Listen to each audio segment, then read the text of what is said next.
All right, guys, welcome back to a car vlog. For those of you who don't know what a car vlog is, this is basically me sitting in the car and rambling about Magic the Gathering topics.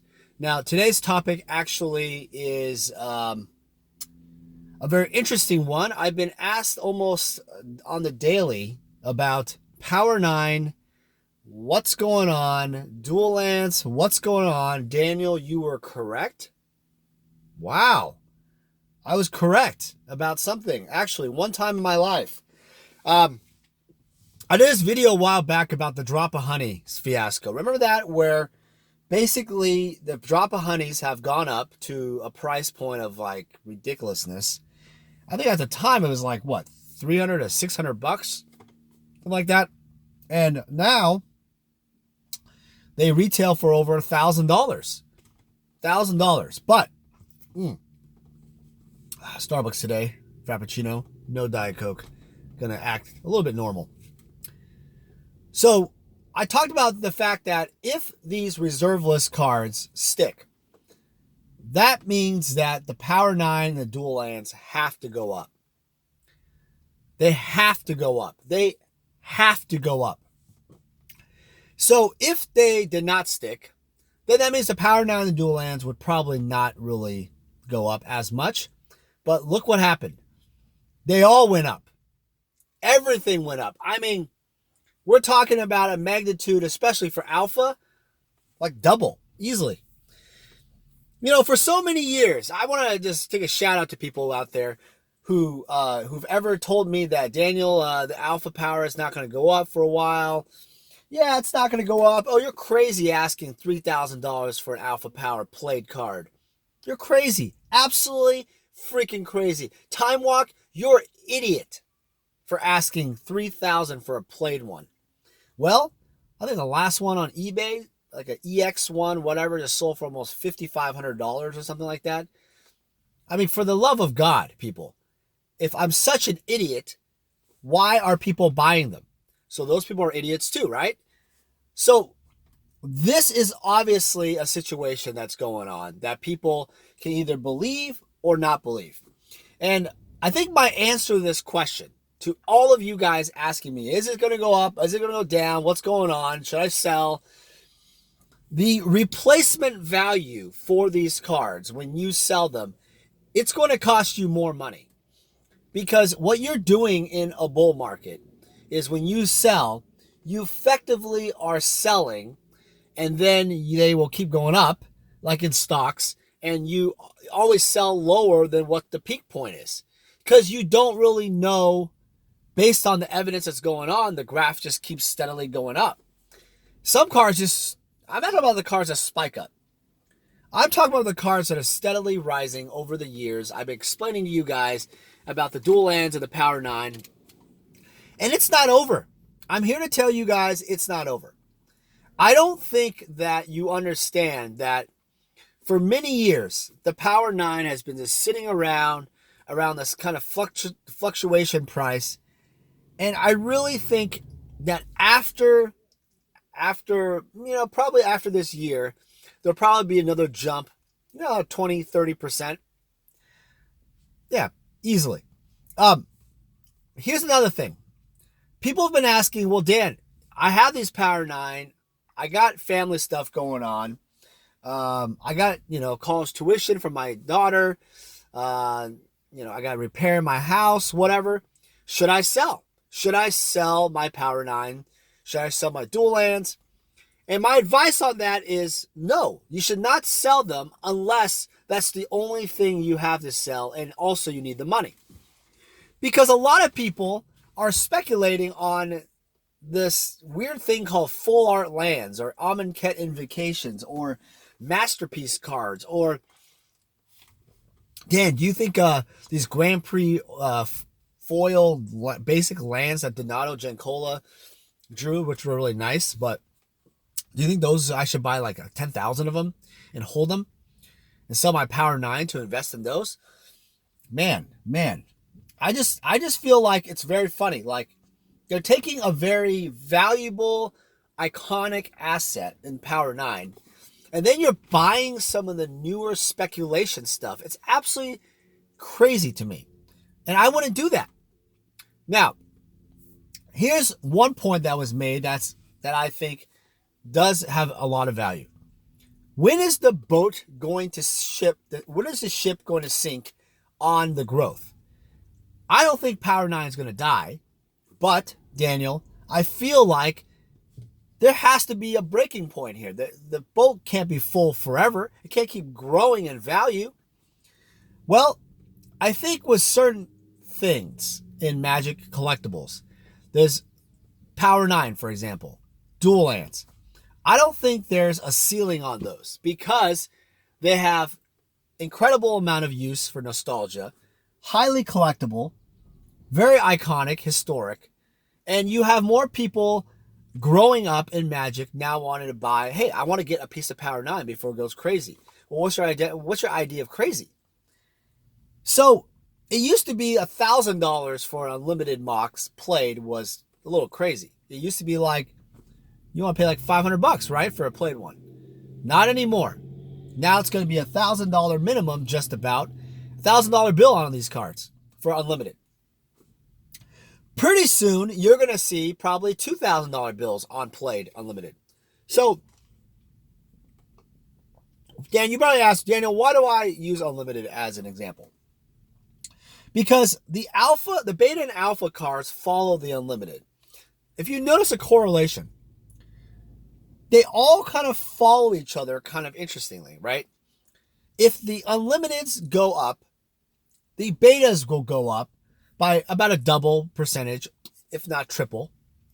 And then alpha goes, almost about 5 times the unlimited in cases for a played one. Now, I'm not saying that this mathematic correlation is going to be the same for every card. I do believe, though, that there is some correlation to it. Now, you probably look at me like, well, Dan, if that's the case, that means that I should just not sell anything and just keep buying Power 9. But it's so expensive. Don't you think that there's a risk for it to go down? So, this is what I'm going to share with you on this. There's stocks like Berkshire Hathaway. Berkshire Hathaway, I forgot the ticker symbol, but it's Warren Buffett's main company. And there's like A shares or B shares. I think the A shares stock is like $200,000 a share for one share. We're not talking about a fraction of a share. For one single share, it's like $200,000 or something like that. Whatever. I haven't researched it recently, but it's at least $100,000. My whole point is that might intimidate you, but if you look at the graph and the percentages and all that, how that works, basically what's going on there is that there's less shares given out. There's a higher entry point. But you got to look at growth. You got to look at dividends. You got to look at the future, right, of that stock. To me, the entry point doesn't equate that it's more risky. That's not how it works in Magic investing. Just because you have an alpha, if you told me, hey, Dan, Alpha Black Lotus is like $20,000 to buy. Okay, fine. So that is more risky than buying a bunch of foil like lands at 25 cents. So Dan, I'm going to buy 1,000 of those foil lands, pay $250, and I feel less risk, and I'm going to get a decent rate of return. Okay, I understand that. I get it. So they might double, right? And you less risk. So what do you make? You make $250. That's your maximum return, right? But Alpha Black Lotus may cost you $20,000, but its rate of return might not be double. However, its move on $250 is instantly. It happens very quickly. And its potential to go up double, or like $1,000 or $10,000, right? Double, or 50% is very high. Because it has this, like a full art land can never potentially reach like a foil promo land or 25 cents or a common foil, whatever, bulk foils. I'm talking about those people that are looking for the penny stocks, right? Those will not rise ever to $20,000. There's no way. There's too much of them. So I guess what I'm trying to explain to you guys is that just because the prices rise and they're higher, it doesn't mean you should be intimidated by going into a different playing field. And it doesn't mean that the prices will stop rising because they're a higher price point. In fact, if cards at the higher price point keep rising, that tells me as an investor that the market is very strong, very healthy, and it's smart to continue buying them cards because the supply is going to shrink by people buying them. Therefore, the moves are going to be even stronger because there's going to be less supply. Also, I think higher moves on like bigger yield items, and they move on higher price points. I mean, they're going higher. It sets like this benchmark for all of Magic in general. I think what people don't understand is that when the top line sale of an Alpha Lotus or high-end Beta Lotus or whatever the heck it is, it goes for a decent amount of money. It actually produces a lot of confidence to the bigger market, the bigger market itself. Case in point, there's a PWCC auction. They're the biggest seller on eBay, pre-card collector, pre-war card collector or something auctions. They basically sold a BGS 10 Unlimited Black Lotus. I think it was auctioned for almost $45,000. A lot of people thought that card was going to go for $20,000, $30,000 at max. $20,000 was probably, $25,000 was pretty realistic, but almost about $45,000. So that auction stunned the community because the Beta Black Lotuses, the BGS 10, at one point were $100,000. So what you're telling me is that a BGS 10 Beta Black Lotus is really only worth $100,000 or at $100,000. No one, everybody thought for the longest time that was a dumb buy. But now this public sale of an auction gives you some consumer confidence, which is good. I understand that. Gives people the confidence that, hey, wow, that Beta one doesn't seem ridiculously high, does it? Goes to my other point, is that a lot of people are using completed sales of eBay and people asking prices. They're wondering, hey, Dan, is this really going to, are people asking too much? Why are they not selling? If there really is this bull market, why are not the cards that are on eBay for more prices not selling instantly? Good question. Why is it that when you're in a bull market or any market, let's say, or a bull market in this case, the supply is pretty low? If you type in on eBay certain cards and there's just none out there, why is it that the market doesn't have, why is it the few cards that are on there, they're not selling like with a snap of the finger? I think there's a guy who has a 9.5 Alpha Lotus and he wants like $200,000 or something. And it's a basic subgrade Alpha Lotus. Why isn't that just selling like in 5 seconds? Well, the thing is, number one, the guy's probably doing it for marketing, because when you look at that item, you tend to look at other items, right? It brings attraction to the name of the company. But also, the guy probably doesn't want to sell it for that price, but he also has a best offer icon. So if you probably offered $50,000, $60,000, I'm pretty sure the guy would probably sell it, because the real market value on that card is probably around $40,000 to $50,000, and $60,000 would be a nice solid sale. But Daniel, why don't they just go off and put $60,000 as the item that they want? That's not how it works. Because when you own a hot rare item, an expensive rare item, and you're the only listing on eBay, let's say, you can possibly attract that big time retail buyer to then contact you and then discuss, a possible purchase. just like I've done with some of my items. I'm actually going to be listing some more cards. I have some, I think some Power 9 on eBay that are some of the top grades and such. They're not quads and such, but they're, you know, overall 9.5s. And I list them at a higher price because, well, you know, maybe someone will offer something close to it. It's kind of like a relativity thing. Like when you are at a certain price, maybe someone will offer something to you. Will say, well, shoot, if I offer 50% of $200,000, that's a better deal for me. So I think that's also in play also. I also think, though, to answer the main question about that, is why is it that the alpha cards or the beta cards or limited cards, buy it nows at higher prices? Why isn't everybody just buying them all fast? Well, you better watch out. You'll get what you want.